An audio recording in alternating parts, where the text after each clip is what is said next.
नमस्कार, के न्यूज के खास कार्यक्रम स्पेशल रिपोर्ट में आपका स्वागत है। मैं हूं मनोज मानस और आज स्पेशल रिपोर्ट में हम सबसे पहले बात करेंगे मुख्यमंत्री योगी आदित्यनाथ की पीआरडी जवानों की सौगात, यानी पीआरडी जवानों के लिए खुले राहत के खजाने की हम बात करेंगे।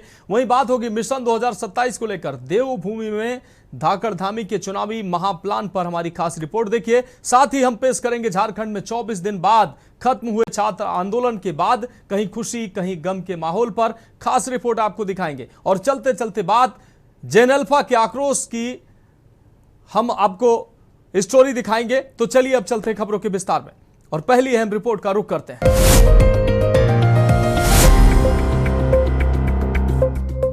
तो स्पेशल रिपोर्ट में पहली अहम रिपोर्ट का रुख करते हैं। मंगलवार का दिन उत्तर प्रदेश के प्रांतीय रक्षक दल यानी पीआरडी जवानों के लिए महत्वपूर्ण बनकर सामने आया। दरअसल मुख्यमंत्री योगी आदित्यनाथ ने गोरखपुर में आयोजित पीआरडी जवानों के सम्मेलन में शिरकत की और एक के बाद एक कई बड़े ऐलान किए। अब पीआरडी जवानों को न सिर्फ प्रतिदिन 600 रुपए का भत्ता मिलेगा बल्कि 5 लाख रुपए तक की मुफ्त मुख्यमंत्री पीआरडी कैशलेस चिकित्सा योजना का लाभ भी मिलने वाला है। इस खास रिपोर्ट में देखिए। पीआरडी जवानों को सीएम योगी की सौगात, मुख्यमंत्री पीआरडी कैशलेस चिकित्सा योजना की शुरुआत। किसी भी सरकारी और सरकार से समृद्ध अस्पताल में 5 लाख तक का मुफ्त इलाज। दैनिक भत्ता 600 रुपए प्रतिदिन। गोरखपुर का बाबा गंभीरनाथ प्रेक्षागृह परिसर ऐतिहासिक बदलाव का साक्षी बना। जैसे ही सीएम योगी आदित्यनाथ मंच पर पहुंचे, पूरा हॉल जवानों के उत्साह और नारों से गूंज उठा। सालों से अपनी मांगों को लेकर आज लगाए बैठे पीआरडी जवानों के चेहरे पर नई उम्मीद दिखाई दे रही थी। सीएम योगी ने सबसे पहले जवानों के अनुशासन और प्रदेश की कानून व्यवस्था व आपदा प्रबंधन में उनके योगदान की जमकर सराहना की। अब प्रांतीय रक्षक दल थे, प्रांतीय रक्षक दल के लिए भी अब हाईराइज बैरक के निर्माण का कार्य लखनऊ में संपन्न हुआ है। ये चीजें दिखती हैं कि परिवर्तन केवल एक तबके के लिए नहीं है, हर एक तबके के लिए परिवर्तन और उसमें व्यापक सुधार आज दिखाई दे रहा है। मैं इस बैरक के लिए प्रांतीय रक्षक दल से जुड़े हुए सभी अधिकारियों को, स्वयंसेवकों को हृदय से बधाई देता हूं।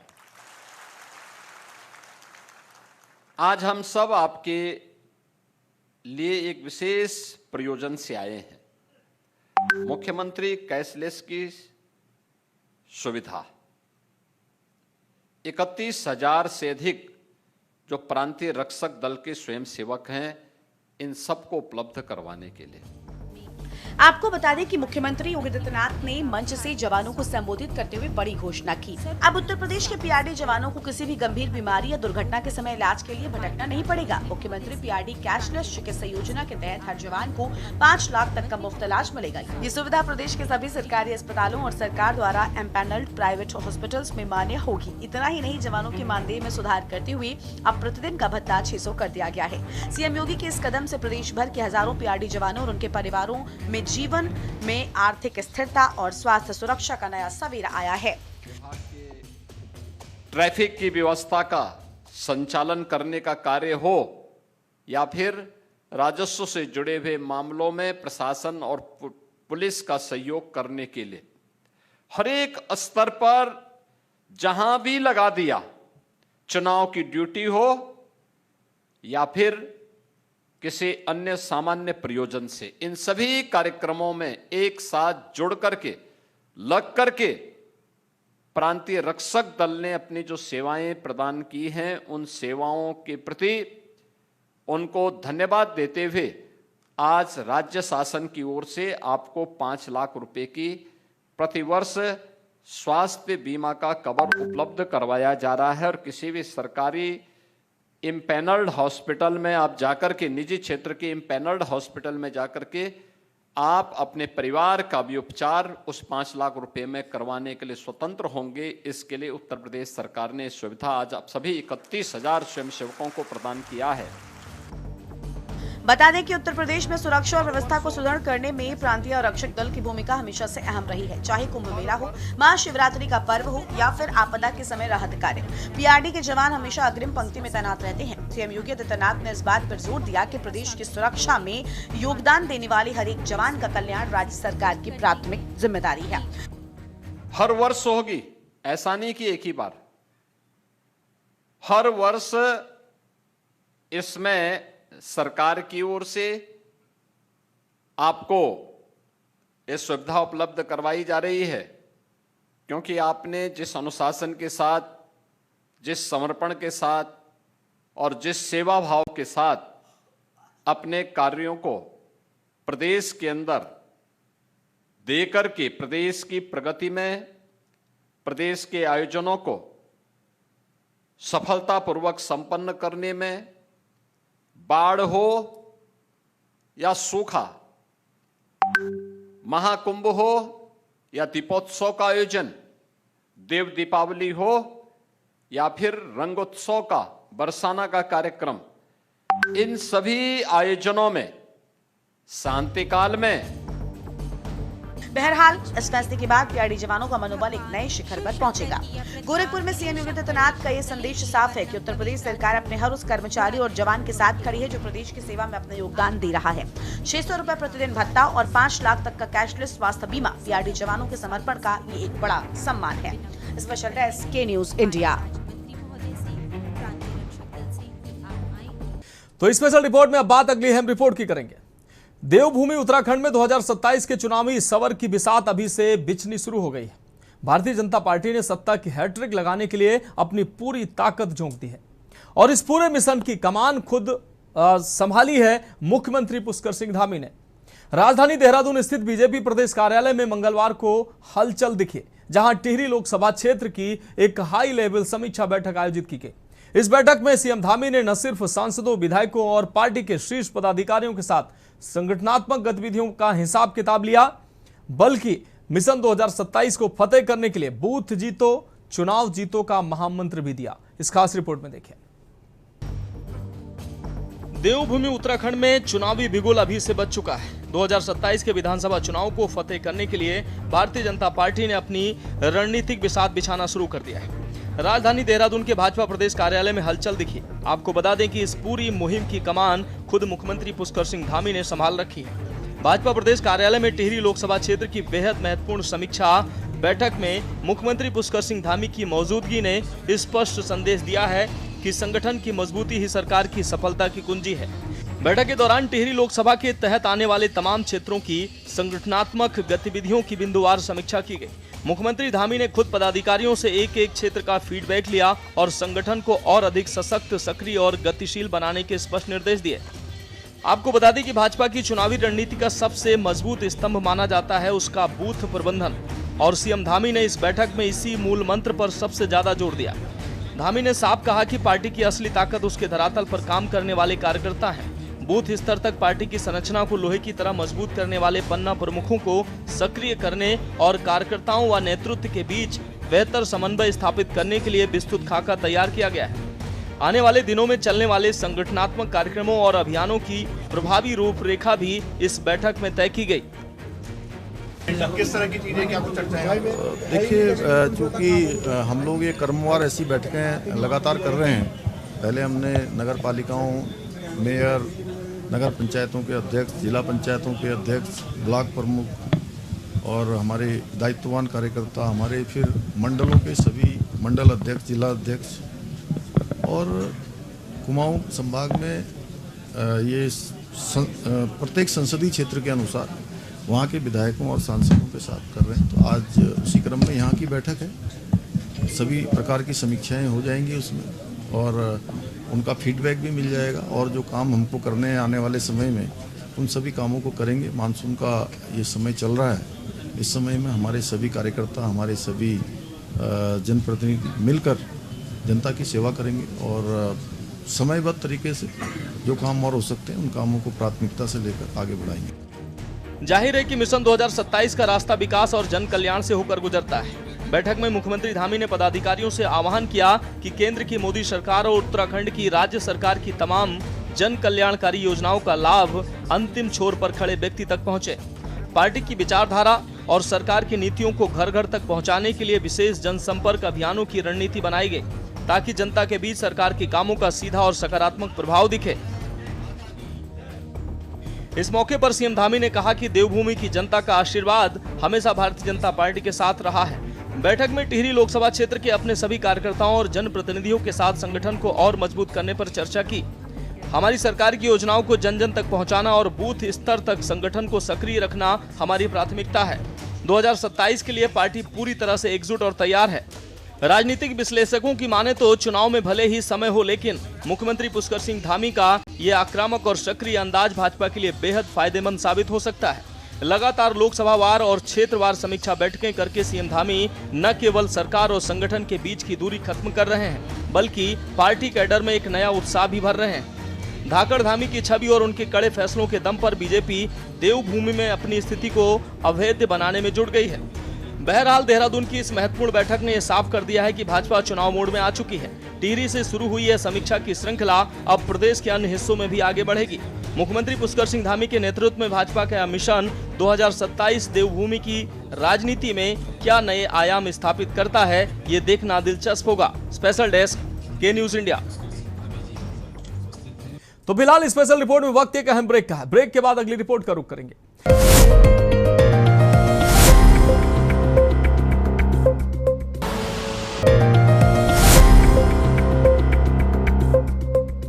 तो स्पेशल रिपोर्ट में अब बात अगली अहम रिपोर्ट की करेंगे। दिल्ली के जंतर मंतर पर हुए सीजेपी प्रोटेस्ट की तर्ज पर झारखंड में चल रहे छात्र आंदोलन के सामने सोरेन सरकार झुक गई है। सरकार ने उन परीक्षाओं को रद्द कर दिया है जिसकी मांग छात्र कर रहे थे।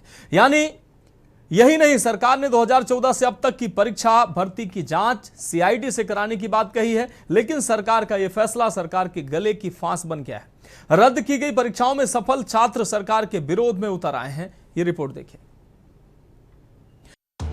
24 दिन बाद सोरेन सरकार का बड़ा कदम, परीक्षाएं की रद्द, आंदोलन खत्म। अब रद्द परीक्षाओं के सफल छात्र उतरे विरोध में। सोरेन सरकार की मुश्किलें बरकरार। छात्रों का ये जश्न झारखंड में हेमंत सोरेन सरकार ने बड़े फैसले के बाद दिखाई दे रहा है। जिस फैसले को लेकर सरकार ने 24 दिनों बाद जेएसएससी, सीजीएल समेत टीडीपीएल एजेंसी के जरिए आयोजित परीक्षाओं और उनके नतीजों को रद्द करने की घोषणा की है।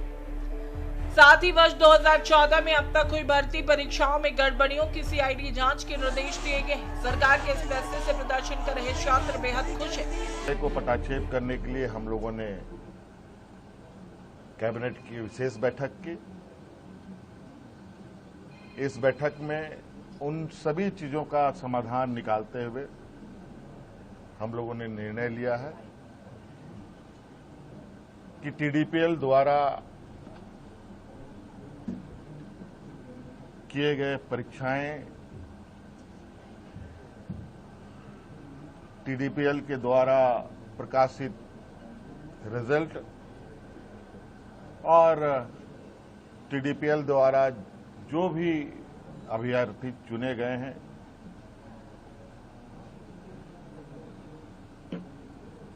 या शामिल हुए या टीडीपीएल के जितने भी गतिविधियां यहां हुई हैं उन सभी को कैंसिल किया जाता है, रद्द किया जाता है। वहीं सोरेन सरकार के इस फैसले के बाद एक और जहां प्रदर्शन कर रहे छात्रों में नई उम्मीदें जागी हैं, लेकिन दूसरी ओर रद्द की गई परीक्षाओं में सफल हो चुके छात्र अब सरकार के गले की फांस बन गए हैं। रद्द की गई परीक्षाओं में सफल छात्र इस फैसले को लोकतांत्रिक मूल्यों के खिलाफ बताया गया है। अब ये सफल छात्र सरकार के विरोध में उतर आए हैं। सरकार के फैसले के बाद रांची में कहीं जश्न तो कहीं आंसू का मंजर देखने को मिला। भीड़ तंत्र के आगे घुटने टेकते हुए और अपने लोकतांत्रिक मूल्यों का दमन करते हुए हमें और इस देश से जो विरोध किया है, एक बार फिर से हम हमारा परिवार रोड पर आ गए हैं। आज सर लोकतंत्र हारा है, भीड़ तंत्र जीता है। हमारे खून पसीने आंसू का कोई मूल्य नहीं है। हमें इस सरकार पर शर्म है, हमें इस सरकार पर शर्म है। हमें माननीय मुख्यमंत्री से ऐसी कायरता की आशा नहीं थी। हमें माननीय मुख्यमंत्री जी से वे लीडर थे, वे एक साहसी पृष्ठभूमि से आते हैं, लेकिन माननीय मुख्यमंत्री ने आज भीड़ के आगे उपद्रवियों के आगे घुटने टेक दिए हैं। हमें शर्म है सर,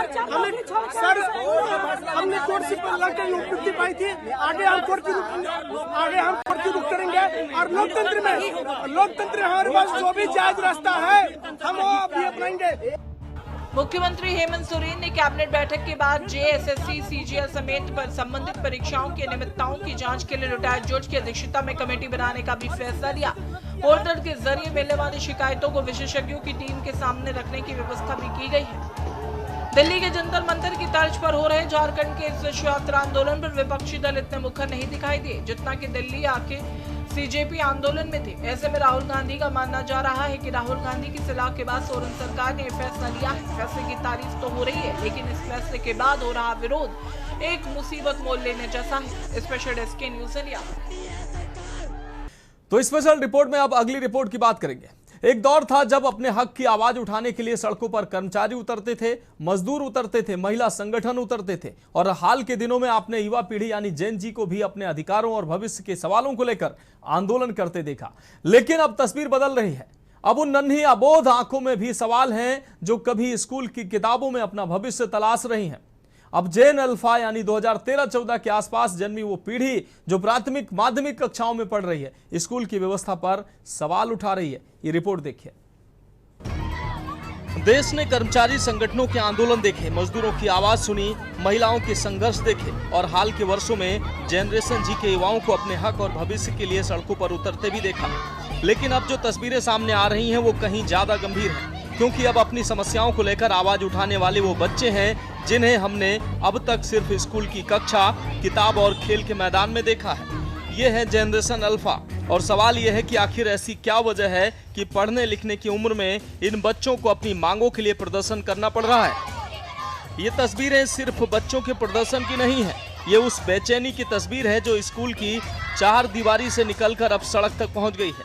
इन मासूम चेहरों के हाथों में किताबें होनी चाहिए थी, लेकिन हाथों में तख्तियां हैं। चेहरों पर पढ़ाई का उत्साह होना चाहिए था, लेकिन सवाल। यूपी के आजमगढ़ में छात्र छात्राएं अपने स्कूल में शिक्षकों की कमी और फीस से जुड़े सवालों को लेकर प्रदर्शन करते नजर आए।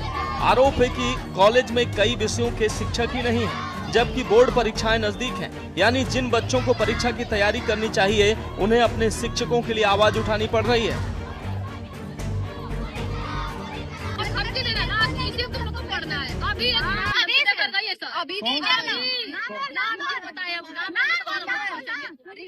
वो नहीं है कि तुम लोगों को इसी में पढ़ना है, चिल्लाओ नहीं, चिल्लाओ नहीं, चिल्लाओ नहीं। नाम क्या फिर से बोलो। यही पढ़ाती है हम लोग किसी भी चीज के लिए आवाज उठाते हैं, हम लोग बोले तुम लोग से फीस के लिए इतना पैसा ले रहे हैं और छोटा सा साइन कर रहे हैं, बोलने फीस के लिए कैसा पैसा लिया जा रहा है? अरे सर फीस ले रहे लोग, 6 महीने का फीस लिया, उसे 812 रुपए। एडमिशन करवाए, फॉर्म लिए 650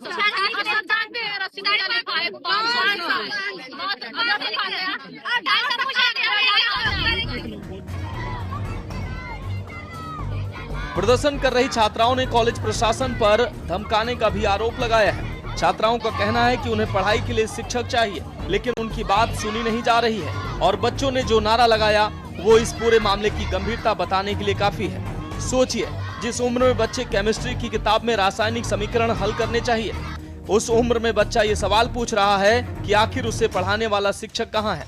ये सिर्फ एक स्कूल की समस्या नहीं, ये उस भरोसे का सवाल है जो बच्चा अपने स्कूल और शिक्षा व्यवस्था पर करता है।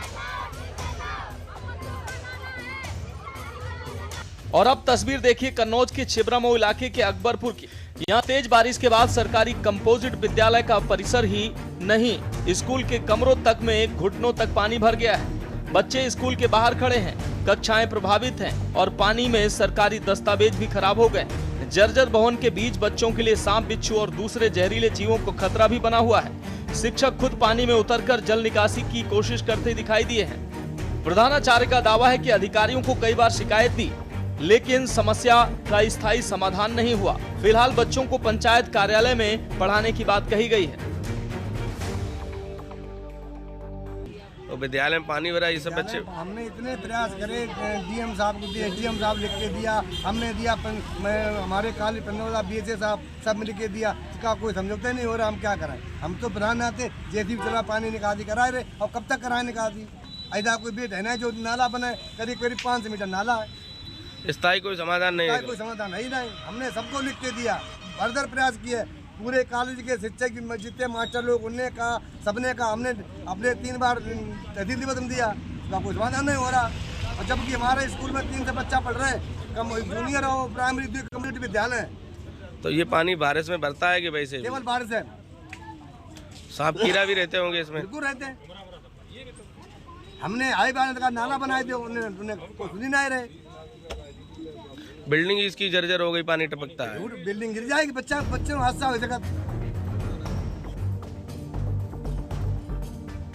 एक तरफ स्कूलों को मॉडल बनाने के दावे, दूसरी तरफ बच्चों के स्कूल में घुटनों तक पानी। एक तरफ बेहतर शिक्षा की बात, दूसरी तरफ कहीं शिक्षक ही नहीं, कहीं बुनियादी सुविधाएं नहीं। तो फिर सवाल यह है कि आखिर बच्चों से किस भविष्य की उम्मीद की जा रही है? और ये तस्वीर सिर्फ आजमगढ़ और कन्नौज तक सीमित नहीं है। खटीमा, हमीरपुर, लखनऊ, देहरादून, जयपुर, अलवर और अब उज्जैन, देश के अलग अलग हिस्सों से स्कूली बच्चों ने अपनी समस्याओं को लेकर आवाज उठाने की तस्वीरें सामने आ रही। उज्जैन में छात्राएं अपने स्कूल को दूर नई बिल्डिंग में शिफ्ट किए जाने के विरोध में कलेक्ट्रेट पहुंच गईं। यानी बच्चे स्कूल जाने की सुविधा को लेकर प्रशासन के दरवाजे तक पहुंच गए। सवाल बेहद सीधा है, क्या स्कूल की दूरी बढ़ने से इन बच्चों की पढ़ाई प्रभावित नहीं होगी? इसे सिर्फ बच्चों का आंदोलन कहकर नजरअंदाज करना आसान है, लेकिन इन तस्वीरों के पीछे छिपे सवाल बेहद गंभीर हैं। क्या स्कूल में बच्चों की बात सुनी गई? क्या अभिभावकों की शिकायतों पर कार्रवाई हुई? क्या शिक्षक की कमी समय रहते दूर नहीं की जा सकती? क्या सुरक्षित भवन और बुनियादी सुविधाएं बच्चों का अधिकार नहीं? ये वो पीढ़ी है जो स्मार्टफोन के दौर में बड़ी हो रही है, जिसने दुनिया को अपनी हथेली पर देखना शुरू किया है। जानकारी तक पहुँच पहले से कहीं ज्यादा है, इसलिए शायद ये बच्चे अब सिर्फ शिकायत करके चुप बैठने को तैयार नहीं, वो सवाल पूछ रहे हैं, अपनी बात कह रहे हैं और जरूरत पड़ने पर प्रशासन तक पहुंच रहे हैं। लेकिन यहाँ एक बात बेहद गंभीर है, बच्चों को आंदोलन करना सीखने से पहले व्यवस्था को बच्चों की सुननी होगी, क्योंकि बच्चे स्कूल से निकलकर सड़क पर अपनी पढ़ाई का हक मांगने लगे तो ये बच्चों की जीत या हार का सवाल नहीं, ये पूरी शिक्षा व्यवस्था के सामने खड़ा आईना है। स्पेशल डेस्क, के न्यूज इंडिया। तो फिलहाल स्पेशल रिपोर्ट में आज के लिए मेरे साथ इतना ही। मुझे दीजिए इजाजत और आप देखते रहिए के न्यूज इंडिया।